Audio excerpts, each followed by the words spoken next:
भाग्य को बदलने की सामर्थ्यता अगर किसी में होती है तो वो देवाधिदेव महादेव में होती है। भाग्य बनाएंगे देवता, भाग्य बनाएंगे भगवान, पर भाग्य को बदलना, भाग्य को एकदम पलटने का अगर कोई बल रख सकता है तो वो देवाधिदेव महादेव रख सकते हैं। तुरंत आप उसके चरणों में जाकर आंसू भड़काए, आप उसके चरणों में जाकर विनती करें, आप उसके चरणों में जाकर निवेदन करें, आप उसके चरणों में जाकर नमन करें, आप उसके चरणों में जाकर एक लोटा जल चढ़ाए। उसने संवार लिया। आया दुख, आएगा दुख, क्यों नहीं आएगा?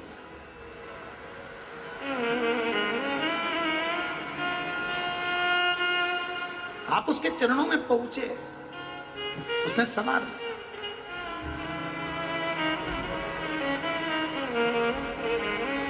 मैंने तेरे ही भरोसे ओ भोले, तेरे ही भरोसे हवा बिच उड़ती जावांगी, बाबा डोर हटो छड़ीला में कटी जावांगी, भोले मैं तेरी पतन, शंभो मैं तेरी पतन, हवा बिच उड़ती जावांगी, बाबा डोर हटो छड़ीला में कटी जावांगी।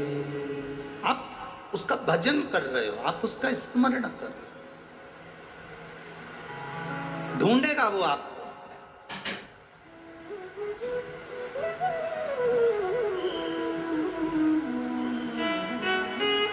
मछली को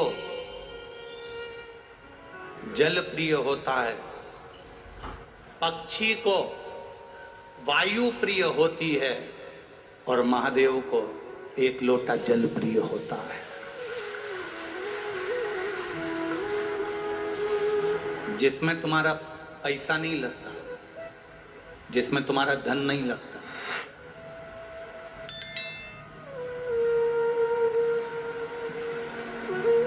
जिसमें तुम्हारा धन नहीं लगता,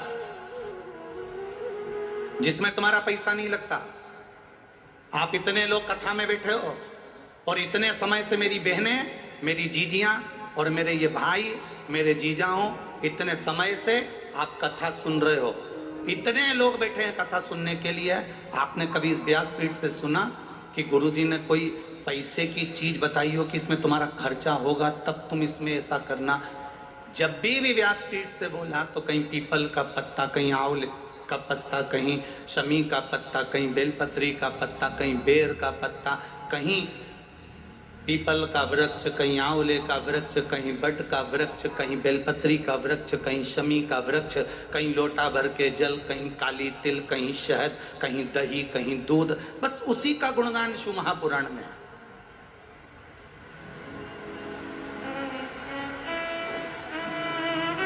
कई लोगों को बड़ा बुरा लगता है,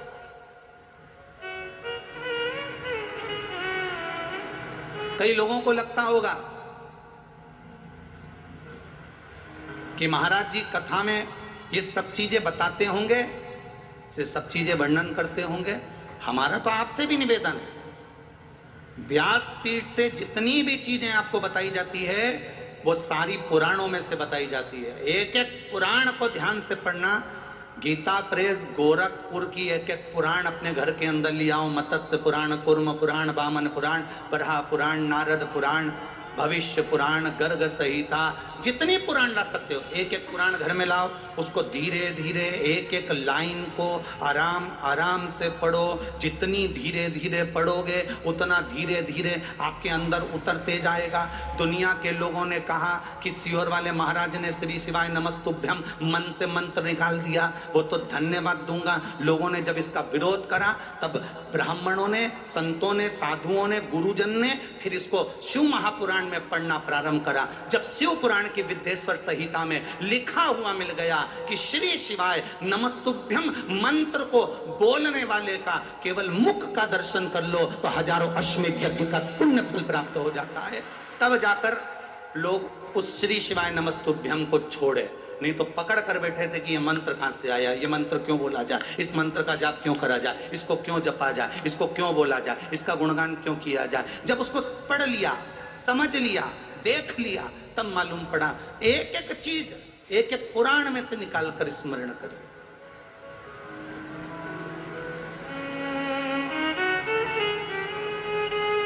पीपल के वृक्ष में 52,000 ब्राह्मणों का वास होता है, ब्रह्म पुराण कर रही है, पढ़ो, निकालो, स्मरण करिए।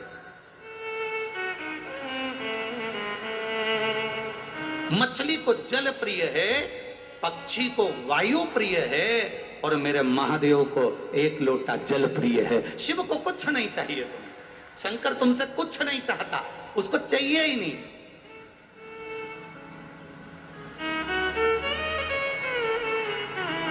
वो तो अपने लिए खुद ढूंढता है।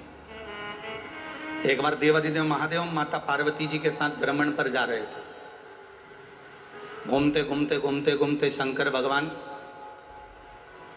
कुछ लोग मुर्दे को लेकर जा रहे थे। राम नाम बोलो, बोलो, जम के बोलो, अच्छे से बोलो, राम नाम सत्य, और अच्छे से बोलो, राम नाम सत्य। बोलना चाहिए कभी कभी। कभी कभी जब तुमको ऐसा लगने लगे कि तुम बहुत अकड़ में जिंदगी जी रहे हो, तो 5 मिनट कुर्सी पर बैठे बैठे बोल लिया करो, राम नाम सत्य है। समझ में आ जाएगा कि आखिरी में जाना पड़ेगा, इसलिए शांति रखो। अब राम नाम सत्य कहते कहते कहते कहते गांव के लोग किसी मुर्दे को लेकर जा रहे थे। शंकर भगवान पार्वती जी के साथ में भ्रमण कर रहे थे। भ्रमण करते करते महादेव के, मेरे शिव के कानों में शब्द चले गया, राम नाम सत्य, राम नाम सत्य। शंकर भगवान खुश हो गए, पार्वती को छोड़ दिया। महादेव उस मुर्दे के पीछे पीछे जाने लगे। गांव के लोग बोल रहे राम नाम सत्य रे। शंकर भगवान खुश होकर चले जा रहे, चले जा रहे, चले जा रहे। जाते जाते गांव के लोग थोड़े आगे गए। आगे जाने के बाद उन्होंने वहां पर जाकर बोलना बंद कर दिया कि राम नाम सत्य है। गांव के लोगों ने बोलना बंद कर दिया। महादेव इतनी धुनी में रम गए राम जी की कि एक वृक्ष के नीचे बैठ गए।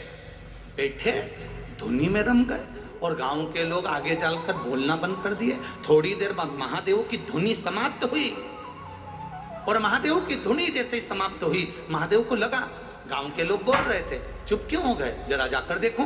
महादेव तुरंत अंदर उस मशान में प्रवेश कर गए। उस मशान में, उस शमशान में प्रवेश कर गए, और प्रवेश कर कर मेरे महादेव ने देखा गांव के लोग चुप होकर चले गए। कोई व्यक्ति यहाँ जल रहा है चिता में। मुझे लगता है ये बड़ा पवित्र व्यक्ति था, इसी के चक्कर में लोग राम नाम ले रहे थे। महादेव इंतजार करे। जैसे ही रात तैयार हुई, महादेव ने सोचा ये व्यक्ति भले चले गया, परंतु इसकी भस्म, इसकी राख मेरे शरीर पर होना चाहिए। महाराज शिव जी ने उस मरे हुए जीव की राख को अपने शरीर पर धारण करा। कहाँ बैठकर धारण करा? मसान में बैठकर। राख का रा लिया और मसान का मा लिया, दोनों को मिला के क्या हो गया? जम के बोलो जरा, राम। राख का रा लिया और मसान का मा लिया। राख उठाकर मेरे महादेव ने अपने शरीर पर धारण करना प्रारंभ करा। पार्वती जी शिव जी को ढूंढ रही, भोलेनाथ कहां गए?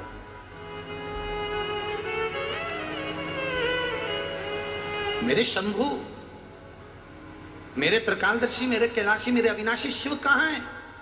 ढूंढते ढूंढते माता पार्वती शमशान में पहुंच गई, और शमशान में जाकर माता पार्वती जी ने जो देवादिदेव महादेव को देखा, आज तो मेरे बाबा राख लपेट कर बैठे हो। शंकर जी से पूछा, ये राख क्यों लपेटी?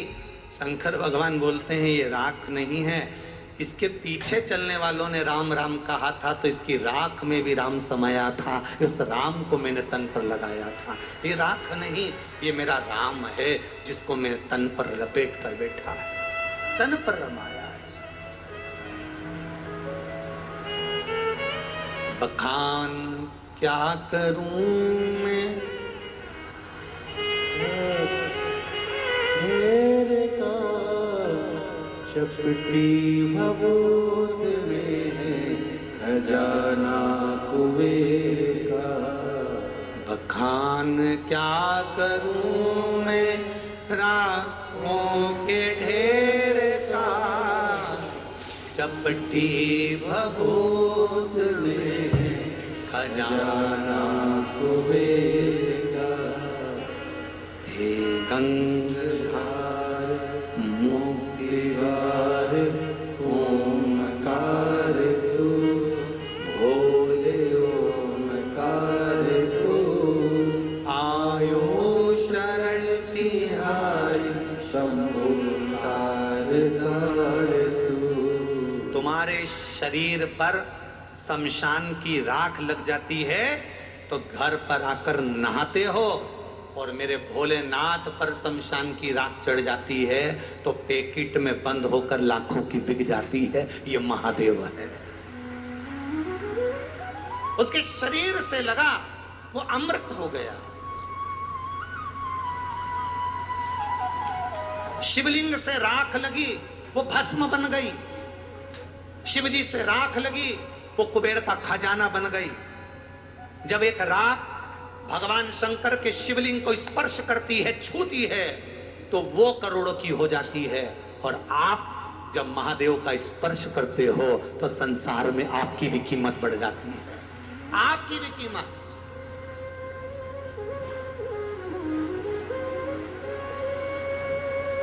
उस बहन ने इस पत्र में लिखा, उस बहन ने इस पत्र में लिखा कि लोग नफरत करने लगे, मुझसे दूर बैठने लगे, सोरासिस बीमारी हो गई, मेरी चमड़ी निकलने लगी तो लोग मुझसे नफरत करने लगे, दूर बैठने लगे, मेरे हाथ का भोजन नहीं करते, मेरे हाथ का पानी नहीं पीते, मेरी बीमारी। अर्थात दुनिया के लोगों ने तुमको टूटे हुए कांच का टुकड़ा समझकर फेंक दिया, पर वही कांच का टुकड़ा जब महादेव के मंदिर में गया और शंकर भगवान पर एक लोटा जल चढ़ाया तो वही कांच का टुकड़ा वापिस हीरा हो गया। ये शिव है। वो कांच का टुकड़ा दुनिया के लोगों ने उठाकर फेंक दिया, ये कांच का टुकड़ा है, इसको बीमारी हो गई, रोग हो गया, दूर हट गए, कांच का टुकड़ा समझने लगे। टूटा हुआ कांच का टुकड़ा, जो टूटा हुआ कांच के टुकड़ों को भी फेंक देते हैं, वो टूटा हुआ कांच का टुकड़ा भी अगर महादेव के चरणों में पहुंच जाता है, जो दुनिया में ठोकर खाया, दुनिया में धुतकारा गया हो, दुनिया ने उसको लात मारकर भगा दिया हो, वो महादेव के चरणों में गया है। और गए नरसिंह मेहता, जिनकी भाभी ने गाली दी, जिनके भाई ने गाली दी, जिनकी भाभी ताने मारकर निकाल दी, वो नरसिंह मेहता रात को रोते रोते अपनी बेटी नानी बाई को लेकर अगर कहीं गए, अपनी धर्म पत्नी माड़ी गौरी को लेकर कहीं गए तो शंकर जी के मंदिर में गए। नरसिंह मेहता रात भर शंकर भगवान के शिवलिंग को गले लगाकर रोते रहे, रोते रहे, रोते रहे, रात भर रोए। मेरा महादेव सुबेरे प्रसन्न हो गया। नरसिंह तुझे क्या चाहिए? नरसिंह जी कहते हैं मैं सांवरिया सेठ को मानता हूँ पर तुम्हारे मंदिर में रोया हूँ, कोई बात नहीं, तुझे चाहिए क्या? नरसिंह जी कहते हैं एक बार सांवरिया का दर्शन करा दो। भगवान शंकर नरसिंह जी को नंदी पर बिठाकर गौलोक धाम ले गए, जहां दुनिया का व्यक्ति मरने के बाद बैकुंठ जाता है, भगवान उसको जीते जी ले गए और सांवरिया जी के सामने ले जाकर खड़ा कर दिया। सांवरिया जी ने नरसिंह जी से पूछा यहाँ लोग मरने के बाद आते हैं, तू जीते जी आ गया? नरसिंह जी तुझे लेकर कौन आया? इतने में नरसिंह जी ने कहा मुझे भोलेनाथ लेकर आए हैं। सांवरिया जी ने कहा नरसिंह अगर वो लेकर आए हैं तो मैं कुछ नहीं कहूंगा, मांग तुझे क्या चाहिए? नरसिंह जी कहते हैं बड़ा दुखी हूँ, मेरे परिवार के लोगों ने धक्के मारकर निकाल दिया, गाली देकर निकाल दिया, मेरी भाभी ने मुझे पानी से कड़ली रोटी तक खिलाई है, गाली देकर धुतकार कर निकाल दिया, मेरी छोटी सी बेटी है उसको लेकर मैं